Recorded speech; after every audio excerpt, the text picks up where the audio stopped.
যেখানে আমরা দেখেছি সর্বোচ্চ বাকস্বাধীনতা, অনেক সময় সেটা সীমা লঙ্ঘন করেছে।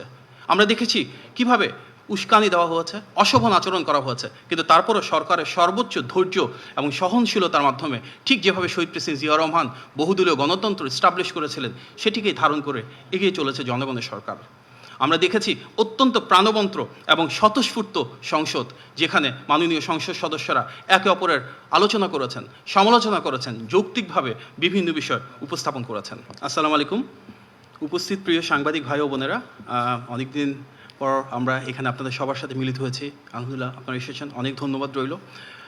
আজকে আমাদের এই ভিন্নধর্মী অনেকটা মত বিনিময় করে আয়োজনে আমাদের সাথে উপস্থিত রয়েছেন আমাদের সরকারের অত্যন্ত গুরুত্বপূর্ণ ব্যক্তিবর্গ, রয়েছেন মাননীয় প্রধানমন্ত্রীর উপদেষ্টাবৃন্দ, যার মাঝে 3 জন বিএনপি জাতীয় স্থায়ী কমিটির সম্মানিত সদস্য, রয়েছেন মাননীয় মন্ত্রীবৃন্দ, প্রতিমন্ত্রীবৃন্দ, মাননীয় প্রধানমন্ত্রীর বিশেষ সহকারীবৃন্দ, press secretary, additional press secretary সহ প্রেস টিমের সদস্যবৃন্দ।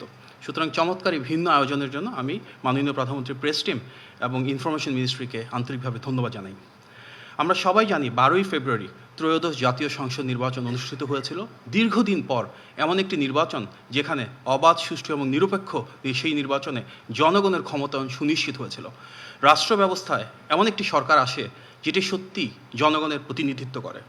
সেই সরকার 17ই ফেব্রুয়ারি অর্থাৎ আজ থেকে ঠিক 6 মাস আগে শপথ গ্রহণ করে। আজকে আমাদের 180 দিন বা 6 মাস পূর্তি উপলক্ষে যে আয়োজন, সেটাই কিন্তু জনগণের প্রতিনিধিত্বমূলক যে সরকার ব্যবস্থা, যেখানে জবাবদিহিতা থাকবে, স্বচ্ছতা থাকবে, দায়বদ্ধতা থাকবে, সেটারই প্রতিফলন। আমরা এই 6 মাসে যেটা দেখেছি, সবচেয়ে বেশি চোখে পড়ার মতন যে জনগণের ভোটে নির্বাচিত সরকারের প্রতি জনগণের রয়েছে অভূতপূর্ব জনসমর্থন। কারণ 2014 সালের বিনা ভোটে নির্বাচন, 18 সালের নিশিরাতে নির্বাচন এবং 24 সালের ডামি ভোটে নির্বাচন পেরিয়ে এই প্রথমবারের মতো জনগণ নিজেদের পছন্দের প্রার্থীকে, নিজেদের পছন্দের দলকে ভোট দিতে পেরেছে। আর সেই সরকারি রাষ্ট্র পরিচালনা এসেছে যার ক্ষমতার উৎস একমাত্র দেশের মানুষ। জনগণের আর বর্তমানে রাষ্ট্র পরিচালনা থাকা দল বিএনপির একটি আবেগ, অনুভূতি এবং আকাঙ্ক্ষার যে সম্পর্ক রয়েছে, আমরা সেটা দেখেছি আমাদের বর্তমান মাননীয় প্রধানমন্ত্রী জনাব তারেক রহমানের ঐতিহাসিক স্বদেশ প্রত্যাবর্তনে, যখন জনগণের ঢল নেমেছিল। বিশ্ব ইতিহাসের সবচাইতে বড় সেই স্বদেশ প্রত্যাবর্তনের পর আমরা যখন আমাদের দেশনেত্রী বেগম খালেদা জিয়ার ইন্তেকাল হয়েছিল, তখন দেখেছিলাম ওনার জানাজাতে আরেকবার কিভাবে জনজোয়ার সৃষ্টি হয়েছে, সব শ্রেণী পেশার মানুষ নেমে এসেছিল। এই দলটির প্রতি, নেতৃত্বের প্রতি, আজকে যারা সরকারের দায়িত্বে রয়েছেন তাদের প্রতি জনগণের এই অফুরান ভালোবাসা আমরা দেখেছি নির্বাচনী প্রচারণায়ও, যেখানে মাননীয় প্রধানমন্ত্রী যেখানে গিয়েছিলেন দেশ জুড়ে সেখানে জনস্রোত নেমে এসেছিল। গত 6 মাসের অজস্র জনসম্পৃক্ত কর্মসূচিতে মাননীয় প্রধানমন্ত্রী দেশ জুড়ে যেখানেই গিয়েছেন ঠিক একইভাবে জনগণের ঢল নেমে এসেছে। জনগণের সে আস্থা এবং বিশ্বাসকে ধারণ করেই বর্তমানে আমাদের যে সরকার, সেটি বারবার জনগণের প্রতি, দেশের মানুষের প্রতি দায়িত্ব এবং দায়বদ্ধতা নিয়ে এগিয়ে চলেছে।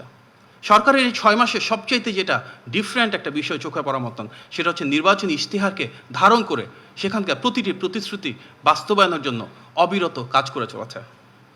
আমরা দেখেছি এই 6 মাসে সুদৃঢ় গণতান্ত্রিক মূল্যবোধ কিভাবে সরকারের প্রতিটি কার্যক্রমে অনুরণিত হয়েছে। আজকে যে সরকার, তার পেছনে একটা দীর্ঘ ইতিহাস রয়েছে। ফ্যাসিবাদ বিরোধী 1.5 দশকের সেই রক্তক্ষয়ী সংগ্রাম, যেখানে গুম, খুন, হামলা, মামলা, মানবাধিকার লঙ্ঘন পেরিয়ে বাংলাদেশের সকল গণতন্ত্রকামী রাজনৈতিক দল বিএনপির নেতৃত্বে রাজপথে ছিল। সেই রক্তক্ষয়ী সংগ্রামের ধারাবাহিকতায় আমরা দেখেছি প্রতিটি শ্রেণী এবং পেশার মানুষ এবং গণতন্ত্রকামী প্রতিটি রাজনৈতিক দল এক হয়ে জুলাই গণ অভ্যুত্থানে ফ্যাসিবাদের পতন ঘটিয়েছিল। সেই ধারাবাহিকতায় জনমানুষের যেই আকাঙ্ক্ষা, এমন একটি বাংলাদেশ প্রতিষ্ঠা করা যেখানে মানবাধিকার থাকবে, বাক স্বাধীনতা থাকবে, আইনের অনুশাসন থাকবে, আমরা ঠিক সেটিই দেখেছি সরকারের এই কার্যক্রমে। গত 6 মাসে বাক স্বাধীনতা, আইনের অনুশাসন এবং মানবাধিকারের ক্ষেত্রে আমরা সর্বোচ্চ মানদণ্ড স্থাপন দেখেছি, যেখানে একটি বারের জন্য কখনো কোনো রাজনৈতিক নিপীড়ন হয়নি। যেখানে আমরা দেখেছি সর্বোচ্চ বাক স্বাধীনতা, অনেক সময় সেটা সীমা লঙ্ঘন করেছে। আমরা দেখেছি কিভাবে উস্কানি দেওয়া হয়েছে, অশোভন আচরণ করা হয়েছে, কিন্তু তারপরও সরকারের সর্বোচ্চ ধৈর্য এবং সহনশীলতার মাধ্যমে ঠিক যেভাবে শহীদ প্রেসিডেন্ট জিয়া রহমান বহুদলীয় গণতন্ত্র এস্টাবলিশ করেছিলেন, সেটিকেই ধারণ করে এগিয়ে চলেছে জনগণের সরকার। আমরা দেখেছি অত্যন্ত প্রাণবন্ত এবং স্বতঃস্ফূর্ত সংসদ, যেখানে মাননীয় সংসদ সদস্যরা একে অপরের আলোচনা করেছেন, সমালোচনা করেছেন, যৌক্তিকভাবে বিভিন্ন বিষয় উপস্থাপন করেছেন। দেশের ইতিহাসে নজিরবিহীন যে সরকারের গঠনের পর সংসদের প্রথম অধিবেশনে শতাধিক অধ্যাদেশকে আইনে রূপান্তর করা হয়েছে জুলাই গণ অভ্যুত্থানের সে আকাঙ্ক্ষাকে ধারণ করে। সন্ত্রাস বিরোধী সংশোধিত যে অধ্যাদেশ সেটিকে সংসদে আইনে রূপান্তরের মাধ্যমে সন্ত্রাসী একটি রাজনৈতিক সংগঠন যারা ফ্যাসিবাদ কায়েম করেছিল তাদেরকে প্রাতিষ্ঠানিকভাবে নিষিদ্ধ করা হয়েছে। গণতান্ত্রিক মূল্যবোধের বিকাশের জন্য শিক্ষার্থীদেরকে সংসদে উপস্থিত হওয়ার সুযোগ করে দেওয়া হয়েছে। আমরা দেখেছি জাতির বীরশ্রেষ্ঠ যে সন্তানেরা রয়েছে তাদের নামে সংসদের গ্যালারিগুলোর নামকরণ করা হয়েছে।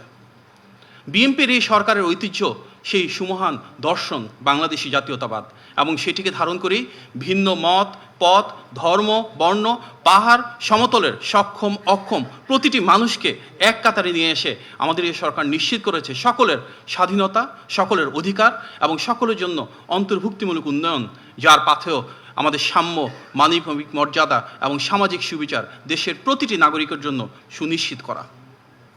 আমরা দেখেছি ইশতেহারের প্রতিটি প্রতিশ্রুতি বাস্তবায়নের জন্য কিভাবে নিরলস কাজ করে যাওয়া হয়েছে। এর কারণ এই ইশতেহারের ভিত্তির ভিতরে রয়েছে বিএনপির রাজনৈতিক যে দর্শন সেটি। এই ইশতেহারেই আমরা প্রতিফলিত হতে দেখেছি শহীদ প্রেসিডেন্ট জিয়াউর রহমানের ঐতিহাসিক 19 দফা, দেশনেত্রী বেগম খালেদা জিয়ার সেই ভিশন 2030, বর্তমান মাননীয় প্রধানমন্ত্রী প্রণীত বিএনপি 27 দফা এবং যুগপৎ আন্দোলনের শরিক সকল রাজনৈতিক দলকে এক করে আনা সেই 31 দফা।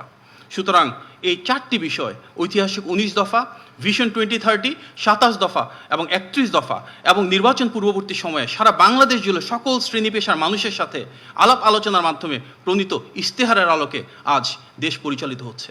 ঠিক যেভাবে এখানে প্রতিফলন রয়েছে নোট অফ ডিসেন্ট সহ বিএনপি যেভাবে জুলাই সনদে স্বাক্ষর করেছিল, ঠিক সে অনুযায়ী যার প্রতিটি অক্ষরে অক্ষরে বাস্তবায়ন হবে বলে মাননীয় প্রধানমন্ত্রী সংসদে প্রতিশ্রুতি দিয়েছেন।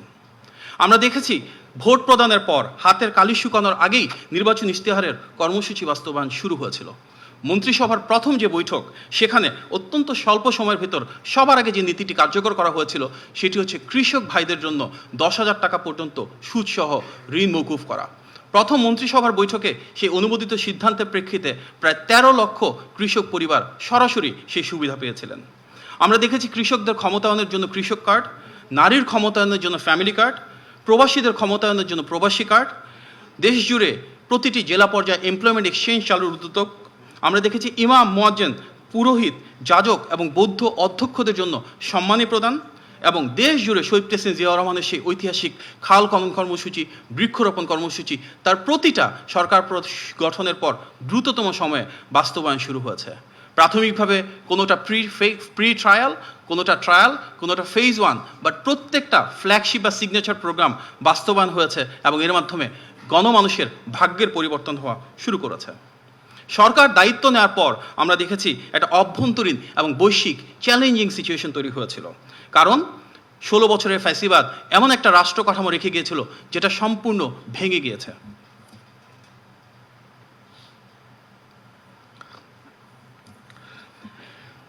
আমরা দেখেছি যে পবিত্র রমজান মাসে দ্রব্যমূল্য নিয়ন্ত্রণে রাখা হয়েছে। সরকার গঠনের পরে অত্যন্ত স্বল্প সময়ের সেই রাষ্ট্র ব্যবস্থায় যেন কোনো সিন্ডিকেট না হয়, যেন কৃত্রিমভাবে দ্রব্যমূল্য বাড়ানো না হয়, সেভাবে উদ্যোগ গ্রহণ করা হয়েছিল। ঈদ উল ফিতর এবং ঈদ উল আজহাতে আমরা দেখেছি দীর্ঘকাল পর কোনো ধরনের শ্রমিক অসন্তোষ হয়নি, কারণ সরকারের দৃঢ় পদক্ষেপে শ্রমিক, মালিক, ট্রেড অ্যাসোসিয়েশন, বিজনেস অ্যাসোসিয়েশন সবাইকে এক করে হলিস্টিকভাবে নিশ্চিত করা হয়েছে প্রতিটা শ্রমিক যেন ওনাদের বেতন, বকেয়া এবং বোনাস বুঝে পান। আমরা দেখেছি বৈশ্বিক বাজারে যখন তেলের দাম বেড়ে গিয়েছিল মধ্যপ্রাচ্যে যুদ্ধের কারণে, তখন বিশ্বের সব দেশে তেল বাড়ালো, একটা দীর্ঘ সময় পর্যন্ত বাংলাদেশে গণতান্ত্রিক সরকার তেলের দাম না বাড়িয়ে সে বরং সরবরাহকে নিরবিচ্ছিন্ন রেখেছিল। পবিত্র ঈদ উল আজহার সময় আমরা দেখেছি কোরবানির সময় কিভাবে পশুর ক্ষেত্রে বাংলাদেশ স্বয়ংসম্পূর্ণ হয়েছিল। অন্য কোনো দেশ থেকে পশু আমদানি না করে আমাদের যারা খামারি রয়েছে তাদেরকে স্বনির্ভর হিসেবে গড়ে তুলেছিল, এবং সেই ঈদের রাতেই অত্যন্ত দ্রুততম সময়ে দিন থেকে শুরু করে ঢাকাসহ বিভিন্ন সিটি কর্পোরেশনে দ্রুততম সময়ে বর্জ্য অপসারণ নিশ্চিত করা হয়েছিল। সরকার দায়িত্ব নেওয়ার পরে খুব স্বল্প সময়ের ভিতর যে এসএসসি পরীক্ষা হয়, সেখানে দীর্ঘদিন পর কোনো ধরনের প্রশ্নপত্র ফাঁসের ঘটনা ঘটে নাই, বরং নির্মোহ এবং নিরপেক্ষভাবে যেই শিক্ষার্থীর যে গ্রেড বা যেই নাম্বার প্রাপ্য ঠিক সেভাবেই পরীক্ষাপত্র মূল্যায়ন করা হয়েছিল। আমরা সরকার গঠনের পর প্রথম যে বাজেট করা হয়েছে খুব স্বল্প সময়ে সেখানে জন আকাঙ্ক্ষার বহিঃপ্রকাশ দেখেছি, কারণ সরাসরি মাননীয় প্রধানমন্ত্রীর নির্দেশে 60টির বেশি পণ্যে দ্রব্যমূল্য নিয়ন্ত্রণে রাখা হয়েছে ভ্যাট এবং ট্যাক্সের পরিমাণ কমিয়ে দিয়ে। এই বাজেট ছিল বাণিজ্য বান্ধব, এই বাজেট ছিল অর্থনীতি বান্ধব এবং এই বাজেট ছিল বিনিয়োগ বান্ধব, যার প্রাধান্য পেয়েছে স্বাস্থ্য এবং শিক্ষায় বিনিয়োগ, প্রাধান্য পেয়েছে কর্মসংস্থান সৃষ্টি এবং প্রাধান্য পেয়েছে দেশের সার্বিক জ্বালানি সহ সামগ্রিক নিরাপত্তা। সরকার দায়িত্ব নেওয়ার পর আমরা দেখেছি কয়েক মাসের ভেতরে বন্যা এবং পাহাড় ধস হয়েছে চট্টগ্রাম বিভাগে। সেক্ষেত্রেও কিভাবে একটা সমন্বিত উদ্যোগের মাধ্যমে যারা নিপীড়িত মানুষ দুর্যোগ মোকাবেলায় সরকারের বিভিন্ন এবং বহুমুখী পদক্ষেপে সফলতার সাথে সেই দুর্যোগপ্রবণ এলাকার মানুষদেরকে যথেষ্ট নিরাপত্তা দেওয়ার সুযোগ হয়েছে, তাদেরকে ভালো রাখার জন্য মাননীয় প্রধানমন্ত্রীর নির্দেশনায় কাজ করা হয়েছে। সরকার দায়িত্ব নেওয়ার পর মধ্যপ্রাচ্যের যুদ্ধের কারণে গ্যাস এবং বিদ্যুতের যে বৈশ্বিক সংকট একটা পর্যায়ে আমাদের এখানেও তার প্রতিফলন হয়। আমরা দেখেছি গ্যাসের কিছু সমস্যা গত কয়েকদিন ধরে, এটি আমরা গভীরভাবে উপলব্ধি করি এবং সেখানে মাননীয় প্রধানমন্ত্রী স্বয়ং বলেছেন যে বহুমুখী উদ্যোগ গ্রহণ করা হয়েছে। আপনারা নিশ্চয়ই জানেন FSRU যে দুটো ছিল তার ভিতরে একটা নষ্ট হয়ে গিয়েছিল, সেটা রিপেয়ার করবার জন্য একদিকে যেমন সময়ের প্রয়োজন, একই সাথেও এটা বাস্তবতা যে 16 বছরের ফ্যাসিবাদের দীর্ঘ সময়ে যে ধ্বংসস্তূপ করা হয়েছিল, সবচাইতে বেশি দুর্নীতিপ্রবণ এই সেক্টর, সেখানে সবচাইতে বেশি কার্যকর উদ্যোগ ইতিমধ্যে গ্রহণ করা হয়েছে। মাননীয় প্রধানমন্ত্রী যখন চীন এবং মালয়েশিয়া গিয়েছিলেন, সেখানে যারা জ্বালানি খাতে বিনিয়োগকারী রয়েছেন ওনাদের সাথে আলোচনা হয়েছে এবং মধ্যমেয়াদে কত দ্রুত এই সমস্যার সমাধান করা যায় সেগুলো নিয়ে কার্যকর ফলশ্রুতি আমরা সামনের দিকে দেখতে পাবো।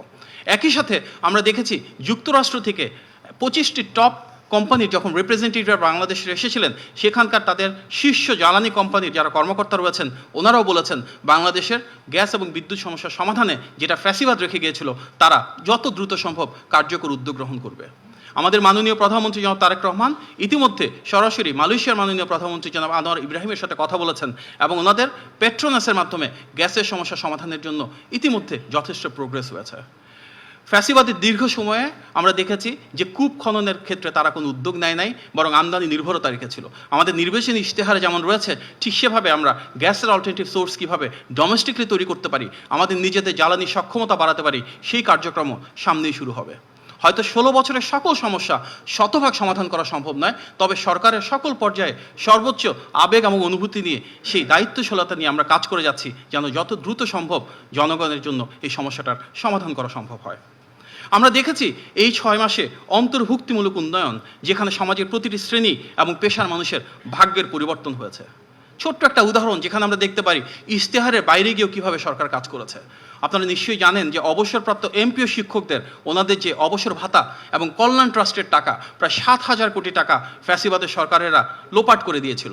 আমাদের অবসরপ্রাপ্ত শিক্ষকেরা 2022 সালের পর থেকে গত 4 বছরে ওনাদের অবসরের এবং কল্যাণের সে টাকা ফেরত পাননি। সেটা অবহিত হওয়ার পর মাননীয় প্রধানমন্ত্রী তাৎক্ষণিক সিদ্ধান্তে টাকার ব্যবস্থা করে দেন এবং আমরা এই গত 2 দিন আগে একটি অনুষ্ঠানের মাধ্যমে প্রাথমিকভাবে 2000 কোটি টাকা মাননীয় প্রধানমন্ত্রীর কাছ থেকে নিয়ে এবং আমাদের সেই সম্মানিত অবসরপ্রাপ্ত শিক্ষকদেরকে দিয়েছি। ফ্যাসিবাদের ভেঙে পড়া রাষ্ট্র কাঠামো পুনর্গঠনে এভাবেই প্রতিটি সেক্টরে যখন যেখানে সমস্যা দেখছি আমরা গভীর উপলব্ধির মাধ্যমে সেটি সমাধানের চেষ্টা করে যাচ্ছি। ইতিমধ্যে আমরা জানি যে শহীদ প্রেসিডেন্ট জিয়াউর রহমান যেভাবে দেশের প্রতিটি উপজেলায় স্বাস্থ্য কমপ্লেক্সে শয্যা বাড়িয়েছিলেন, দেশনেত্রী বেগম খালেদা জিয়া যেমন সেটিকে 50 উন্নত করেছিলেন, সেই ধারাবাহিকতায় মাননীয় প্রধানমন্ত্রী 101 শয্যায় দেশের প্রতিটি উপজেলা স্বাস্থ্য কমপ্লেক্সকে উন্নীত করার নির্দেশনা দিয়েছেন এবং সেটির কাজ শুরু হয়েছে। 151 সেটির কার্যকর রয়েছে। ইতিমধ্যে 1 লক্ষ স্বাস্থ্যকর্মী নিয়োগের যে পরিকল্পনা সেটি গ্রহণ করা হয়েছে এবং দুরারোগ্য ব্যাধিতে যারা চিকিৎসা ব্যয় রয়েছে সেটি কমানোর জন্য উদ্যোগ নেওয়া হচ্ছে এবং যেখানে প্রয়োজন 1 লক্ষ টাকা করে সহযোগিতা করা হচ্ছে। শিক্ষা ব্যবস্থায় আমূল সংস্কারের অংশ হিসেবে শিক্ষা পাঠ্যক্রমে ক্লাস 4-এ 2টা নতুন সাবজেক্ট এবং ক্লাস 6-এ 2টো নতুন সাবজেক্ট আগামী বছর থেকে শুরু হচ্ছে। দেশের বিভিন্ন শিক্ষা প্রতিষ্ঠানে ফ্রি ওয়াইফাই, বাচ্চাদের জন্য স্কুল ড্রেস এবং ব্যাগ যেগুলো ক্লাস 1 থেকে শুরু হচ্ছে দেওয়া এবং প্রাইমারি গোল্ড কাপে 22 লক্ষ শিক্ষার্থী, 11 লক্ষ ছেলে এবং 11 লক্ষ মেয়ের অংশগ্রহণে ইতিমধ্যে একটা ক্রীড়া বিপ্লব সারা দেশ জুড়ে সংঘটিত হয়েছে। আমরা দেখেছি দেশের প্রতিটি শিক্ষা প্রতিষ্ঠান ক্লাস 6 থেকে 12 পর্যন্ত সেখানে ইনোভেশন আইডিয়া শোকেসিং কম্পিটিশন হয়েছে। ইতিমধ্যে মাননীয় প্রধানমন্ত্রীর নির্দেশনায় মেয়েদের জন্য স্নাতক পর্যন্ত ফ্রি শিক্ষা নিশ্চিত করা হয়েছে। দেশ জুড়ে মিড ডে মিল কার্যক্রম পর্যায়ক্রমে দেওয়া শুরু হয়েছে। তৃতীয় ভাষা শিক্ষাকে বিশেষ প্রায়োরিটাইজ করা হচ্ছে এবং বিদেশগামী শিক্ষার্থীদেরকে যারা তৃতীয় ভাষার নলেজ রয়েছে তাদেরকে 10 লক্ষ টাকা পর্যন্ত ব্যাংক গ্যারান্টি দিয়ে পাঠানোর সুযোগ করা হয়েছে। ইতিমধ্যে আমরা দেখেছি যে নতুন পে স্কেল যেটা সরকারি কর্মকর্তাদের সুবিধার জন্য করা হচ্ছে সেটি অনেকটাই চূড়ান্তের পথে। ক্রীড়াকে একটা পেশা হিসাবে স্বীকৃতি দেওয়া, স্পোর্টস ভিলেজ প্রতিষ্ঠার উদ্যোগ, নতুন করে দেশ জুড়ে নতুনভাবে সম্প্রসারণ করা যার মাঝে ক্রীড়াকেও অন্তর্ভুক্ত করা হচ্ছে এবং দেশ জুড়ে মাঠের সংস্থান করার কার্যকর উদ্যোগ গ্রহণ করা হয়েছে। জুলাই জাদুঘর যার সাথে অনেক মানুষের আবেগ আকাঙ্ক্ষা রয়েছে সেটি একদিকে যেমন চালু করা হয়েছে, একই সাথে যারা শহীদ হয়েছেন জুলাই গণ অভ্যুত্থানে এবং প্রথম 15 বছরে ফ্যাসিবাদ বিরোধী আন্দোলনে সেই শহীদ পরিবারগুলোর পাশে থাকার জন্য সরকারি সহযোগিতার হাত সম্প্রসারণ করা হয়েছে। যারা আহত হয়েছেন দেশে এবং বিদেশে ওনাদের চিকিৎসা দেওয়া হচ্ছে। আমাদের যারা জাতির বীর সন্তান সেই খেতাবপ্রাপ্ত মুক্তিযোদ্ধাদের সম্মানই আরও বাড়ানো হয়েছে। ধর্মীয় অনুভূতির প্রতি সর্বোচ্চ সম্মান জানিয়ে হজের সুব্যবস্থাপনা করা হচ্ছে, বিমান ভাড়া সহ ব্যয় হ্রাসের জন্য উদ্যোগ নেওয়া হয়েছে। দেশ জুড়ে তারুণ্যের আকাঙ্ক্ষাকে ধারণ করে আরও বেশি উদ্যোক্তা কীভাবে তৈরি করা যায়, স্টার্ট আপ ইকোসিস্টেম কীভাবে করা যায়, ইনোভেশন গ্র্যান্ট কীভাবে তৈরি করা যায়, কীভাবে আমরা তাদেরকে সহজ শর্তে বিশেষত তরুণ এবং নারীদেরকে ঋণ দিতে পারি, ফ্রিল্যান্সার কার্ডের ব্যবস্থা করতে পারি, ইন্ডাস্ট্রি একাডেমি কোলাবোরেশন বাড়াতে পারি, প্রত্যেকটা এলাকায় লোকাল ইন্ডাস্ট্রির সাথে লোকাল এডুকেশন ইনস্টিটিউটে একটা ইকোসিস্টেম গড়ে তুলতে পারি, ওনাদের ট্রেনিং বাড়াতে পারি, স্কিল ডেভেলপমেন্ট করতে পারি, ক্যাপাসিটি বিল্ডিং করতে পারি। এগুলো নিয়ে সরকারের বিভিন্ন দপ্তরে বহুমুখী কার্যক্রম চালু রয়েছে।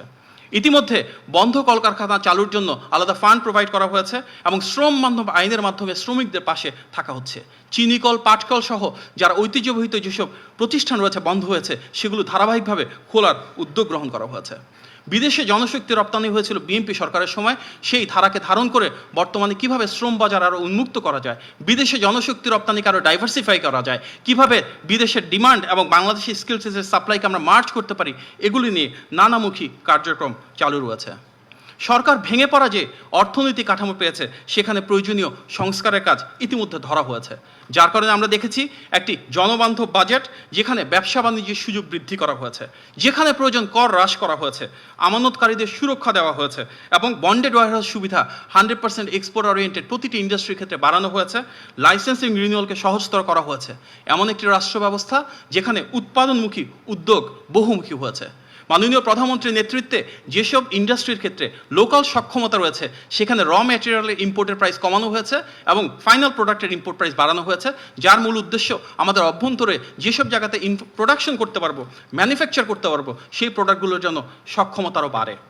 আমরা দেখেছি প্রবাসীদের নির্বাচিত এই সরকারের প্রতি যে তীব্র আকর্ষণ রয়েছে, যে তীব্র আস্থা রয়েছে, তার কারণে ইতিহাসে সর্বোচ্চ রেমিটেন্স এসেছে। জুলাইয়ে আমাদের গত মাসে দেখেছি 8 মাসের ভিতরে সর্বনিম্ন মূল্যস্ফীতি ছিল এবং রিজার্ভও ব্যাপকভাবে বৃদ্ধি পেয়েছে। আমরা সেই নীতিমালা গ্রহণ করেছি যেখানে শহীদ প্রেসিডেন্ট জিয়াউর রহমান এবং দেশনেত্রী এবং খালেদা জিয়ার মতন করেই ব্যাপকভাবে privatisation, public private partnership, SME loan এবং স্টার্ট আপ ফান্ডিংয়ে মনোনিবেশ করা হয়েছে। মানি লন্ডারিংয়ের মাধ্যমে ফ্যাসিবাদের সময় বিদেশে যে টাকা পাচার হয়ে গিয়েছিল সেগুলো ফেরত আনার জন্য বিশ্বের বিভিন্ন দেশের সাথে দ্বিপাক্ষিকভাবে নানা প্রক্রিয়ায় ইতিবাচক প্রোগ্রেস হয়েছে। আমরা দেখেছি যুক্তরাষ্ট্রের প্রথম সারির 25টি শীর্ষ ব্যবসা প্রতিষ্ঠানের শীর্ষ 50 জন কর্মকর্তা এসেছেন এবং আলোচনা করেছেন কিভাবে বাংলাদেশে বিনিয়োগ আরও বাড়ানো যায়। একই সাথে মালয়েশিয়া এবং চীনে যখন মাননীয় প্রধানমন্ত্রী গিয়েছিলেন সেখানেও কিন্তু সেখানকার বিনিয়োগকারীরা অনেক আস্থা রেখেছিল, কারণ তারা জানেন নির্বাচিত এই সরকারের যে পলিসি কন্টিনিউটি রয়েছে, আমাদের যে ডেমোগ্রাফিক ডিভিডেন্ড রয়েছে, যাদেরকে সরকারের বিভিন্ন পলিসির মাধ্যমে আমরা আরও দক্ষ এবং যোগ্য তরুণ জনশক্তি তৈরি করতে পারবো এবং ইকোনমির প্রোগ্রেসের মাধ্যমে আমাদের যে এক্সপান্ডিং কনজিউমার মার্কেট রয়েছে এগুলোর কারণে বিদেশি বিনিয়োগ আসার একটা অপার সম্ভাবনা খুলে গিয়েছে। ইতিমধ্যে সরকার ব্যবসাকে সহজ করবার জন্য, বিদেশি বিনিয়োগ আসার জন্য প্রফিট রিপ্যাট্রিয়েশনের যে অ্যামাউন্ট সেটাকে অনেকটুকু বেরিয়ে দিয়েছে। বাংলাদেশ ব্যাংক এই বিষয়ে ইতিমধ্যে পলিসি সাপোর্ট এবং ফিসকাল পলিসি অ্যাডাপ্ট করেছে। বিনিয়োগ বান্ধব নীতিমালার পাশাপাশি বিভিন্ন ইকোনমিক জোন এবং ইপিজেড তৈরি করা হচ্ছে। বিশেষভাবে আনোয়ারা এবং মংলাতে আমরা দেখছি সেখানে বিভিন্ন ব্যবসা বান্ধব কীভাবে ইকোনমিক জোন তৈরি করা হয়েছে এবং বিশ্বের বিভিন্ন দেশের ব্যবসায়ীদের অনুরোধে বিভিন্ন বন্দরগুলো যেন 24 ঘন্টা চালু থাকে সে বিষয়ে উদ্যোগ নেওয়া হয়েছে।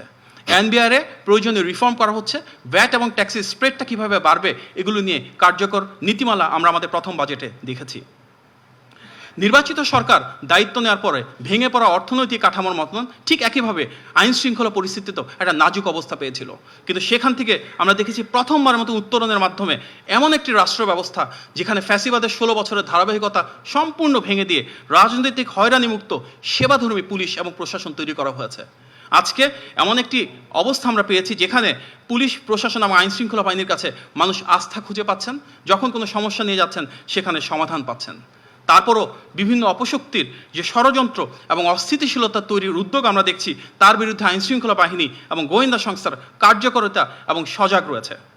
আমরা দেখেছি চট্টগ্রামের জঙ্গল সলিমপুর দীর্ঘদিন ধরে যেটা ছিল সন্ত্রাসীদের অভয়ারণ্য, সেটাকে কিভাবে মুক্ত করে দেওয়া হয়েছে সাধারণ মানুষের জন্য। দেশে বিভিন্ন অপরাধ সংগঠনের ক্ষেত্রে নারী এবং শিশুদের হত্যা বা ধর্ষণের প্রতিটি ক্ষেত্রে আমরা দেখেছি সরকারের কঠোর অবস্থান, এবং ইতিহাসের দ্রুততম সময়ে অনেকগুলো ক্ষেত্রে আমরা রায় ঘোষণা দেখেছি, নতুন নজির। তনু এবং শহীদ ওসমান হাদি হত্যাকাণ্ডের দৃশ্যমান অগ্রগতি এবং দীর্ঘদিনে ঝুলে থাকা সেই গ্রেফতার কার্যক্রম এগিয়ে গিয়েছে। শহীদ প্রেসিডেন্ট জিয়াউর রহমানের হত্যার আসামিকে বহু বছর পরে গ্রেফতার করা হয়েছে। ফ্যাসিস্ট এবং মানবতা বিরোধী অপরাধের দণ্ডপ্রাপ্ত আসামি শেখ হাসিনার প্রত্যার্পণের জন্য পার্শ্ববর্তী দেশে ইতিমধ্যে আবেদন জানানো হয়েছে এবং আইন তার নিজের গতিতে চলছে। এই বিষয়ে জুয়া, মাদক, ধূমপান, সাইবার অপরাধের কঠোর আইন পাশ করা হয়েছে। বিভিন্ন অভিযোগের প্রেক্ষিতে যদি কোথাও কোনো বিচ্ছিন্ন সন্ত্রাসী বা অপকর্ম ঘটে থাকে, সেক্ষেত্রে প্রতিটি থানায় মামলা দায়ের, গ্রেফতার, তদন্ত ও বিচারে দ্রুততম করার নির্দেশনা দেওয়া হয়েছে, যেটি আমরা ইতিমধ্যে বেশ কয়েকটি কেসে নতুন নজির এবং দ্রুততম সময়ে সেই মামলা, গ্রেফতার, তদন্ত এবং বিচারের নজির দেখতে পেয়েছি। ইতিমধ্যে বাংলাদেশের স্থিতিশীল আইন শৃঙ্খলা পরিস্থিতির কারণে যুক্তরাষ্ট্রে ভ্রমণ যে সতর্কতা থাকে, সেটি 3য় থেকে 2য় ধাপে উন্নীত করা হয়েছে। বাংলাদেশে যানজটে যে সমস্যা রয়েছে সেটা নিরসনে পর্যায়ক্রমে এআই ট্রাফিক সিস্টেমের পরীক্ষামূলক বাস্তবায়ন শুরু হয়েছে। নারীদেরকে প্রাধান্য দিয়ে আলাদা পিঙ্ক বাস উদ্বোধন করা হচ্ছে খুব শীঘ্রই। 200 ইলেকট্রিক বাস ঢাকার রাজপথে এবং বিশ্বের বিভিন্ন দেশের সাথে তাল মিলিয়ে ইলেকট্রিফিকেশন কীভাবে বাড়ানো যায় যানবাহনের ক্ষেত্রে, সে ধরনের উদ্যোগ চালু রয়েছে। আমরা দেখেছি যে ঈদের সময় প্রথমবারের মতো মাননীয় প্রধানমন্ত্রী সরাসরি নির্দেশে বয়স্ক এবং প্রতিবন্ধীদের জন্য কিভাবে ট্রেনের ভাড়া ছাড় শুরু হয়েছে। একই সাথে অত্যন্ত গুরুত্বপূর্ণ দিবসগুলোতে নারীদের জন্য আলাদা ট্রেনে কামরার ব্যবস্থা করা হয়েছিল। তিস্তা মহাপরিকল্পনা এবং পদ্মা ব্যারেজে দৃশ্যমান অগ্রগতি হয়েছে। বাংলাদেশ চীন ইকোনমিক করিডোর নিয়ে চীনে ওনাদের প্রিমিয়ার এবং প্রেসিডেন্টের সাথে মাননীয় প্রধানমন্ত্রীর ডিটেল আলোচনা হয়েছে, এবং এর মাধ্যমে বাংলাদেশের চীন এবং এই করিডোর ধরে আসিয়ান দেশগুলোর সাথে ব্যবসার অপার সম্ভাবনা উন্মোচিত হবে। বিএনপি সরকার বিশ্বাস করে মেগা প্রজেক্টের নামে মেগা দুর্নীতি থেকে সম্পূর্ণ আমাদের বেরিয়ে আসতে হবে, যার কারণে পরিবেশ বান্ধব এবং সাশ্রয়ী বিভিন্ন ধরনের প্রকল্পের দিকে সরকার মনোনিবেশ করছে। ইতিমধ্যে দেশ জুড়ে বিভিন্ন সরকারি স্থাপনা, স্কুল, কলেজ থেকে শুরু করে বিভিন্ন প্রতিষ্ঠানে সোলার প্রোগ্রামের উপরে গুরুত্ব আরোপ করা হচ্ছে, এবং এর মাধ্যমে রিনিউয়েবল এনার্জি, রিসাইক্লেবল এনার্জি এগুলোর একটা বিপ্লব সংঘটিত হচ্ছে। ইতিমধ্যে 3টি এসডিজি ভিলেজ পরীক্ষামূলকভাবে কার্যক্রম শুরু করেছে, যার মূল উদ্দেশ্য আমাদের এসডিজি ডেভেলপমেন্টের যে গোলগুলো রয়েছে সেগুলো আমরা কীভাবে অ্যাচিভ করছি সেটাকে মনিটরিং করা। যেহেতু বাংলাদেশে সবুজ বিপ্লব হচ্ছে, দেশব্যাপী বৃক্ষরোপণ এবং খাল খনন কর্মসূচিরও চলছে, সোলার এনার্জির উপর আমরা প্রায়োরিটাইজ করছি, কিভাবে সেটাকে কার্বন ক্রেডিট প্রাপ্তির সাথে সন্নিবেশ করা যায় এই বিষয়ে কাজ চলমান রয়েছে। ওয়ার্ল্ড ইকোনমিক ফোরামে যখন মাননীয় প্রধানমন্ত্রী গিয়েছেন, সেখানে বিশ্বের বিভিন্ন দেশের রাষ্ট্রপ্রধান, সরকার প্রধান এবং গুরুত্বপূর্ণ অংশীদারেরা ওনার বাংলাদেশের ক্লাইমেট রেজিলিয়েন্স এবং এনভায়রনমেন্ট বা পরিবেশ ও জলবায়ু সংক্রান্ত যে পলিসিগুলো রয়েছে সেটির ভূয়সী প্রশংসা করেছেন। বিএনপি নির্বাচিত সরকার বিশ্বাস করে আমাদের রাষ্ট্র পরিচালনার মূল মন্ত্র সবার আগে বাংলাদেশ। আমরা এমন একটি বাংলাদেশ গড়ে তুলতে চাই যেখানে বিশ্বের প্রতিটি দেশের সাথে দ্বিপাক্ষিক এবং বহুপাক্ষিক সম্পর্কের ভিত্তি হবে সমতা, ন্যায্যতা এবং মর্যাদা। যার কারণেই ভারসাম্যপূর্ণ সেই পররাষ্ট্রনীতির মাধ্যমে আমরা পিপল টু পিপল টাইজ গড়ে তুলতে চাই। শিক্ষা, স্বাস্থ্য, আমাদের সাথে সেখানে পর্যটন কিংবা আরও যেসব বিষয় রয়েছে, বিনিয়োগের ক্ষেত্রে কৌশলের সম্পর্ক, অংশীদারিত্বের সম্পর্ক, যেন আমাদের দেশে বিদেশিরা এসে এক্সপোর্ট ইম্পোর্টের পাশাপাশি ট্রেড এন্ড ইনভেস্টমেন্ট তৈরি করতে পারে, বাড়াতে পারে, এই বিষয়ে ইতিমধ্যে আমাদের বহুমুখী কার্যকর উদ্যোগ বহমান রয়েছে। বাংলাদেশের মাননীয় প্রধানমন্ত্রী যখন প্রথমবার মতো মালয়েশিয়া এবং চীনে গিয়েছেন, আমরা দেখেছি একজন নির্বাচিত সরকার প্রধান যখন জনগণের আবেগ আকাঙ্ক্ষাকে ধারণ করেন, বিশ্ব মানচিত্রে কীভাবে বাংলাদেশের পতাকাকে উনি আরও সামনের দিকে অবারিত প্রসারিত করেন। যে সম্মাননা তিনি পেয়েছেন, যে ভালোবাসা এবং উষ্ণ অভিনন্দন তিনি পেয়েছেন, সেটি বাংলাদেশি হিসেবে আমাদেরকে গৌরবান্বিত করেছে। এবং আমরা দেখেছি সেটি একটি ধারাবাহিকতার বহিঃপ্রকাশ, যেভাবে জাতিসংঘের সাধারণ পরিষদে বাংলাদেশ সভাপতি নির্বাচিত হয়েছে, বিশ্ব মানচিত্রে বাংলাদেশের অবস্থান আরও বেশি গৌরবান্বিত হয়েছে। আমাদের এই নির্বাচিত সরকারের সময় নতজন পররাষ্ট্রনীতির অবসান হয়েছে। আমরা স্বাধীন, সার্বভৌম, মর্যাদাবান রাষ্ট্র হিসেবে কিভাবে এগিয়ে চলেছি তার একটা বহিঃপ্রকাশ আমরা দেখেছি যখন কিছুদিন আগে সরকারের পক্ষ থেকে একটি বিশেষ কারণে জোরালো ভাষায় ক্ষুব্ধ প্রতিবাদ করা হয়েছে। কারণ আমরা বিশ্বাস করি বাংলাদেশের অভ্যন্তরীণ বিষয়ে কারো কোনো হস্তক্ষেপের ক্ষমতা নাই। জনগণের ক্ষমতায় তো রাজনৈতিক দল যেহেতু আজকে রাষ্ট্র পরিচালনা রয়েছে, জনগণের আকাঙ্ক্ষা এবং অভিপ্রায়ের উপর ভিত্তি করে সবার আগে বাংলাদেশ নীতিকে ধারণ করেই সামনের দিকে এগিয়ে যাবে এই বাংলাদেশ। মাননীয় প্রধানমন্ত্রী জনাব তারেক রহমান ইতিমধ্যে ভিআইপি সংস্কৃতি সম্পূর্ণ ভেঙে দিয়ে সাধারণ মানুষের মতো করে সাধারণ মানুষের কাতারে নেমে এসেছেন। আমরা দেখেছি উনি বারবার তৃণমূলে ছুটে যাচ্ছেন, কোদাল হাতে খাল খননে নেমে যাচ্ছেন, স্কুলের বাচ্চা ছেলে মেয়েদেরকে কোলে তুলে নিচ্ছেন। আমরা দেখেছি ওনার কি মিতব্যয়ী জীবন আচার। সামগ্রিকভাবে এই প্রথম আমরা দীর্ঘদিন পর এমন একটি সরকার পেয়েছি যাকে জনগণ তাদের আবেগ এবং আকাঙ্ক্ষা দিয়ে, অনুভূতি নিয়ে ধারণ করে। 16 বছরের ফ্যাসিবাদ পরবর্তী ধ্বংসস্তূপের মাঝে যে বাংলাদেশকে আমরা নতুনভাবে গড়ে তুলছি, সেখানে হয়তো 6 মাসে সকল সমস্যার শতভাগ সফলতা বা শতভাগ সমাধান করা একটু দুরূহ। তবে একটা বিষয় বলার অপেক্ষা রাখে না, প্রতিটি ক্ষেত্রে মাননীয় প্রধানমন্ত্রীর নেতৃত্বে নির্বাচিত, জবাবদিহিমূলক এবং স্বচ্ছ রাষ্ট্র ব্যবস্থায় এই সরকারের রয়েছে সর্বোচ্চ দায়বদ্ধতা, রয়েছে সর্বোচ্চ দায়িত্বশীলতা। আমরা সবাই মিলে কাঁধে কাঁধ মিলিয়ে গণতান্ত্রিক সে আকাঙ্ক্ষাকে ধারণ করে একটি সমৃদ্ধ, স্বনির্ভর, মানবিক, নিরাপদ, মেধাভিত্তিক এবং কল্যাণমুখী বাংলাদেশ গড়ে তুলব ইনশাল্লাহ। জনগণের ভোটে নির্বাচিত এই সরকারের ক্ষমতার উৎস জনগণ, অনুপ্রেরণার উৎস জনগণ এবং এই সরকার জনগণেরই সরকার। আপনার সবাইকে ধন্যবাদ। আসসালামু আলাইকুম।